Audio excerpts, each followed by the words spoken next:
అదేదో పండగ రోజు కూడా పాత పళ్ళమ్మ అనే సామెత అన్నట్టు మా వాళ్ళైతే ఇంట్లో దోస వేస్తానంటే అస్సలు ఒప్పుకోలేదండి. ఈరోజు పండగ కాబట్టి బయట నుండే తెచ్చుకుందాం అన్నారు. చూసారా? ఇదేదో గోడల మీదే మెనూ కార్డ్ అంటించేశారు. మామూలుగా అయితే లేట్ అవుతుందని. ఇదేదో దోస క్యాంప్ అంటండి. మా ఇంటి దగ్గరలో వచ్చి 10 డేస్ అవుతుందనమాట. జనం అయితే తండోపతండాలుగా వస్తున్నారు ఈ దోస క్యాంప్ రెస్టారెంట్‌కి. సో, మా వాడిని ట్యూషన్‌లో దించేటప్పుడు, ఇంటికి తీసుకొచ్చేటప్పుడు చూస్తూనే ఉన్నాం 10 డేస్ బట్టి. సో, మా వాళ్ళు ఈరోజు ఏమైనా సరే మారం చేశారు. ఇప్పుడు ఇంట్లోనైనా బయట నుండి తెచ్చుకుందాము అని చెప్పేసి మెజారిటీ ఆఫ్ ది ఓట్స్ అయితే బయట నుండి తెచ్చుకోవడానికి వచ్చేయండి. ఏం చేస్తాం, చచ్చినోడి పెళ్ళికి వచ్చిందే కట్నం అన్నట్టు.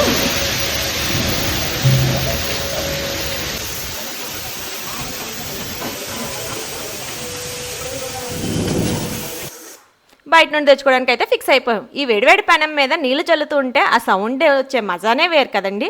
చూసారా, అంతా లైవ్లో వేస్తున్నారనమాట ఇక్కడ దోశలు.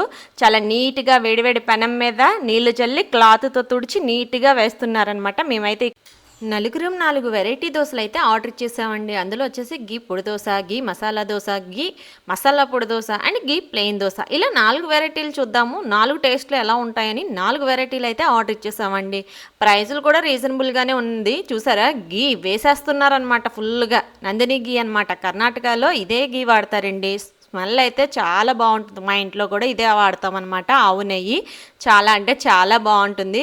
చూసారా, దీని స్టైల్ వచ్చేసి నాకైతే ముల్బల్కల్ దోశ స్టైల్ లాగా అనిపించింది అనమాట. చాలా బాగా అనిపించింది. చూసారా, పొడి రాసేస్తున్నారు. అసలు దోశలకి ఇంతమంది ఫ్యాన్స్ అసోసియేషన్ ఏంటో నాకైతే అర్థం కాలేదండి.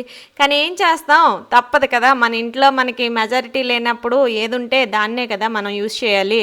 సో మా వాళ్ళందరూ చెప్పింది విని నేను కూడా కాంప్రమైజ్ అయ్యి దోశలు తినడానికైతే రెడీ అయిపోయానండి. సో దివాళీ పూట మా ఇంట్లో దోశల పండగ అనమాట. అది బయట నుంచి అనమాట, ఇంట్లో అని కాకుండా. చూసారా, దాని మీద బటర్ కూడా వేశారు, మళ్ళీ మసాలా వేశారు. సో ఇక్కడ వచ్చేసి మనం తెలుసుకోవాల్సింది ఏంటంటే, ఈ దోశల్లో చాలా రకాలు ఉన్నాయన్నమాట. ఈ దోశ క్యాంప్లో మెనూ కూడా ఇలా బోర్డులో అంటించారనమాట. ఎవరికి ఏం కావాలో ముందే డిసైడ్ అయిపోయి అక్కడ ఆర్డర్ అయితే ఇచ్చుకోవాలి.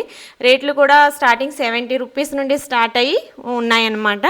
సో గీతో వేశారు కాబట్టి కొంచెం కాస్ట్గా ఉంది, కానీ వర్త్. టేస్ట్ అయితే చాలా బాగుంది. అండ్ చూసారా, మన దోశ అయితే ఇక్కడ రెడీ అయిపోయింది.